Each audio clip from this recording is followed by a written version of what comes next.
ආවඩා ආයි බොහෝ වේවා. ඉතින් අදත් ඇවිල්ලා ඉන්නේ තවත් සුවිශේෂී වූ පෞරාණික ඉතිහාසයක් තියෙන දුෂ්කරව පිහිටලා තියෙන අද වෙන විට මම මේ ඉන්න අවස්ථාව වන විට ගමේ බැතිමතුන් හැරුණකොට පිටින් කිසිම බැතිමතෙක් පැමිණෙන්නේ නැති ඈත ඉතු දිග ඉතිහාසයකට හිමිකම් කියන වලගම්බා රජදවස දක්වා දිවයන ඉතා ලස්සන කියන්නේ ඉතාමත් සුන්දර ඉතිහාස කතාවකට හිමිකම් කියන චන්ද්‍රගිරි ලෙන රජමහා විහාරයේ තමයි ඉන්නේ. මේක පිහිටලා තියෙන්නේ ගල්ගමුව ප්‍රදේශයේ. ගල්ගමුවෙන් නිකවැව පාරේ පොඩි දුරක් ආපුවන් පස්සේ මේ රජමහා විහාරයට පැමිණෙන බිම්පොකුණ කියන ප්‍රදේශය හමු වෙනවා. බිම්පොකුණේ තමයි මේ චන්ද්‍රගිරි ලෙන රජමහා විහාරය පිහිටලා තියෙන්නේ. ඉතින් මේ චන්ද්‍රගිරි ලෙන රජමහා විහාරය සම්බන්ධයෙන් ගත්තම සුවිශේෂී කතාවක් තියෙනවා. වලගම්බා රජතුමාට හිටියා ප්‍රධාන ඇමතිවරු දෙදෙනෙක්. රජතුමා සැඟවෙලා යුද්ධ කටයුතු වල යෙදෙන කාලේ. ඒ අමාත්‍යවරු දෙදෙනා සම්බන්ධ බැඳුණු කතාවක් තමයි මේ චන්ද්‍රගිරි ලෙන රජමහා විහාරයට එකතු වෙන්නේ. මේ චන්ද්‍ර කියන නම හැදෙන්න හේතුව ජනප්‍රවාදයක් වලගම්බා රජුට හිටපු බිසවකගේ නමක් හා සම්බන්ධව තමයි පසු කාලීනව මේ විහාරය ඇමතිවරුන් අතින් ගොඩ නැගෙනවා. පසු කාලීනව වලගම්බා රජු යුද්ධයෙන් පස්සේ නැවත පැමිණෙන කාලයකදී සිටි බිසවකගේ නම යොදාගෙන තමයි මේ විහාරය චන්ද්‍රගිරි ලෙන රජමහා විහාරය බවට පත් වෙන්නේ. අපි විහාරය යවට කටාරම් කෙටු සෙල්ලිපි සහිත ලෙන් වගේම තවත් ඉතිහාසය හොයාගෙන යන පුද්ගලයෙකුට දකින්න ලැබෙන සුවිශේෂී දේවල් ගොඩක් තියෙනවා. ඒ සියල්ලම ඔයාලට අරගෙන එන්න. වලගම්බා රජ දවස. වලගම්බා රජු සැඟව සිටි දවස.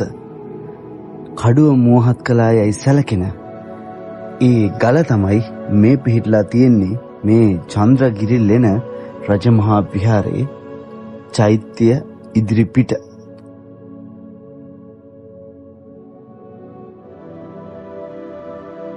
සුන්දර ඉතිහාස කතාවක් ගැන කිව්වනේ. මේ පෙන්නන සෙල්ලිපියේ තියෙන කතාව තමයි මේ කියන්න හදන්නේ. වලගම්බා රජතුමාගේ ප්‍රධාන ඇමතිවරු දෙදෙනෙක් ඉන්නවා චිත්‍රක සහ දදනක කියලා. ඒ චිත්‍රක කියන හා දදනක කියන ඇමතිවරුන්ට වලගම්බා රජු මේ ස්ථානයේ සැඟවෙලා ඉන්නකොට මේ ස්ථානයේ බාර ගන්නවලු මෙතන විහාරයක් කරවන්න කියලා සංඝයා වහන්සේලා වෙන්නේ. පසුව රජතුමා මෙතනින් පලා යනවා. චිත්‍රක සහ දදනක කියන ඇමතිවරු මුල් වෙලා මේ විහාරයේ පිහිටලා තියෙන ඒ විහාරය නිර්මාණය කරනවා. ගල් කටාරම් සහිත ඒ විහාරය නිර්මාණය කරනවා. නමුත් පසු කාලීනව මේ චිත්‍රක සහ දදනක කියන ඇමතිවරු විරසක වෙනවා. මේ විරසක වීමේ ප්‍රතිඵලයක් විදිහට චිත්‍රක කියන ඇමතිවරයා මේ තියෙන චෛත්‍ය නිර්මාණය කරනා වගේම අද වන විට මුළු ලෝකයටම එකයි පිහිටලා තියෙන නිල්ලක්කම බෝධිගරය නිර්මාණය කරනවා දදනක කියන ඇමතිවරයා. ඉතින් අද මේ වීඩියෝ තුලින් ඔයාලට මේ පන්සලේ තියෙන ඒ සුවිශේෂී ඉතිහාසය හා බැඳුණු කාරණා වගේම අපි ඊළඟට නිල්ලක්කම බෝධිගරයට යන්න තමයි සූදානම් වෙලා ඉන්නේ. පන්සලේ තියෙන මේ විහාරයේ තියෙන රජමහා විහාරයේ පිටලා තියෙන කාටාරන් ලෙන සහ ඒ සෙල්ලිපි බලලා එතනින් එහාට නිල්ලක්කම බෝධිගරේ බලන්න යමු.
අපි දැන් ඇවිල්ලා ඉන්නේ කටාරංකිටු ලෙන් එක අපිට දක්නට ලැබෙන තවත් සුවිශේෂී මෙතනකට. මෙතන උමම් මාර්ගයක් පිහිටලා තියෙනවා. මේ උමම් මාර්ගය ගමන් කරනවා කියන්නේ අනුරාධපුරයට. ඒ බව මේ අසල තියෙන ලෙනේ කටාරමේ තියෙන සෙල්ලිපියේ තහවුරු කරලා තියෙනවා මේ උමම් මාර්ගය අනුරාධපුරය දක්වා දිව යන බව.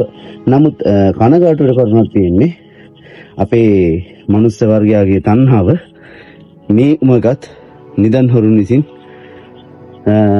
හාරලා විනාශ කරලා තියෙනවා. නිදන් තියනවාද කියලා බලන්න. ඉතින් ඒ තමයි අපේ රටේ උරුමය ආරක්ෂා කරන්න අපේ මිනිස්සු හැසිරෙන විදිහ.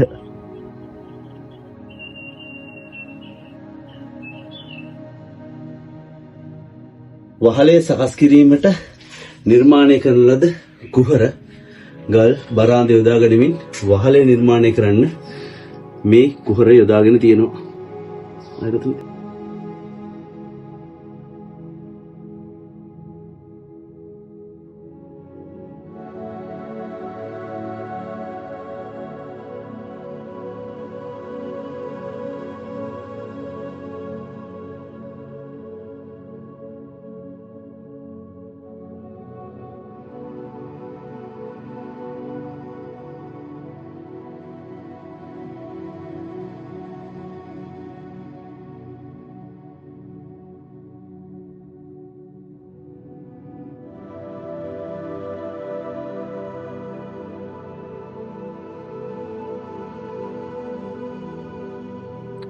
අපිට දැනගන්න ලැබුණ ආකාරයට පෙර පන්සල් භූමිය, ඒ කියන්නේ වර්තමානයේ පන්සල තියෙන භූමියට අමතරව අතීතයේ පන්සල පිහිටලා තිබිලා තියෙන්නේ මෙන්න මේ භූමි ප්‍රදේශයේ.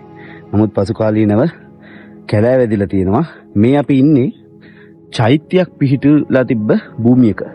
මේ භූමිය පසු කාලීනව අදවන විට මේ ආකාරයට ගල් කිහිපයක්, ගල් කණු කිහිපයක් පමණක් සහිතව මේ ඉන්නේ මම දැන් චෛත්‍ය පිහිටි භූමියේ. නිදන් හොරුන් විසින් මේ නිදානේ ගන්න මේ චෛත්‍ය විනාශ කරලා තියෙනවා. අතීතයේ පැවති පන්සල් භූමිය තමයි මේ.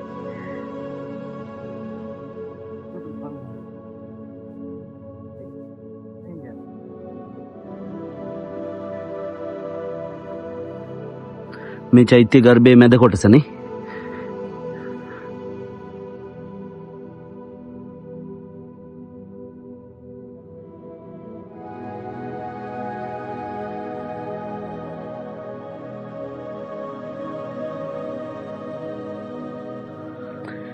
කොතරම් දිගු ඉතිහාසයක ඒ උරුමයද මේ විනාශ කරලා තියෙන්නේ අපේ රටේ මිනිස්සු. මෙන්න මෙතනින් තමයි මට මතක් වෙන්නේ අපේ රටේ මේවා සුරකින්න පත් වෙලා තියෙන විවිධ ආයතනයන්.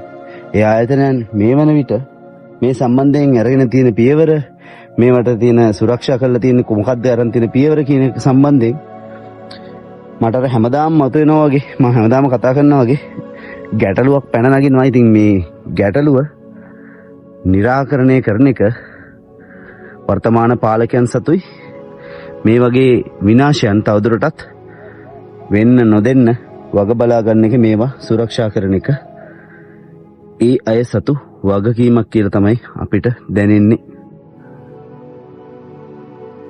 චෛත්‍යයේ ඒ ලබාගත් ගල් මංජුසාව අද වෙනට මේ ආකාරයෙන් මේ ස්ථානයේ තියෙනවා. චෛත්‍ය ගර්භයේ මැද කොටසක් පස්වලට යට වෙලා තියෙන්නේ.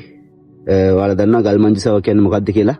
අතීතයේදී දාගැබක ධාතු හරි වස්තුන් හරි තැම්පත් කරද්දී යොදාගත්ත ඒ ට්‍රේ එකක් වගේ තියෙන, තැටියක් වගේ තියෙන සිදුරු වල, ඒ කියන්නේ ඒ ධාතු තැම්පත් කරන්න පුළුවන් ආකාරයට සකස් කරන ලද ගල් ලෑල්ලක් තමයි, ගල් භාජනයක් තමයි මේ ගල් මංජුසාව කියලා කියන්නේ. මේ අපි දකින්නේ අර අපි කතා කරපු අතීතයේ තිබ්බ පන්සල් භූමිය තුල පිහිටි භික්ෂූන්ගේ පැන් පහසුව සඳහා නිර්මාණය තියලා තිබ්බ පොකුණු අද වන විට මේ ආකාරයට විනාශ වෙලා තියෙනවා. කවුරුත් එන්නේ නැහැ. අපිට දැනගන්න විදිහට වනසතුන්ගේ භාවිතයට තමයි මේ පොකුණු වර්තමානයේ විට භාවිතා වෙන්නේ.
දදනක ඇමතිවරයා විසින් නිර්මිත ලෝකයේ පිහිටලා තියෙන එකම ශෛලමය බෝධිගරය තමයි මේ දක්නට ලැබෙන්නේ. ඉතින් මේ අපේ රටේ ඉතිහාසය, මේ අපේ උරුමය අද වන විට මේ තත්ත්වයට පත්ලා තියෙන මේ බෝධිගරේ ඉතිහාසයට අනුව නම් මේ තුල ශ්‍රී දළදා වහන්සේ එක් දිනක් වැඩ සිටියා කියලා අපිට දැනගන්න ලැබුණා. ජනප්‍රවාදයේ සඳහන් වෙනවා කියලා. මේ නිලකම බෝධිගරේ අයිති වෙන්නේ චන්ද්‍රගිරිලෙන රජමහා විහාරයටමයි. තවත් කතාවක් තියෙනවා මේ බෝධිගරේ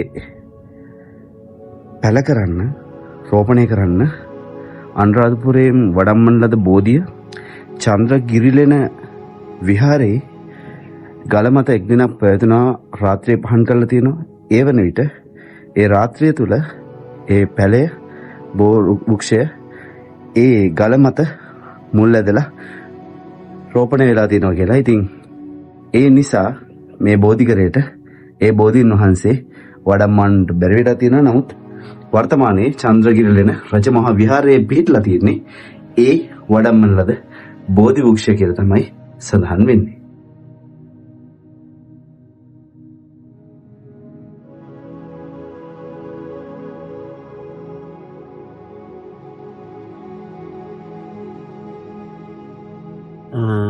ඉතාමත් පැරණි ඉතිහාසයක් කතාවක් සම්බන්ධයෙන් අපි චන්ද්‍රගිරිලෙන් රජමහා විහාරයේ ඉඳන් ඔයාලට මේ අරන් ආවේ.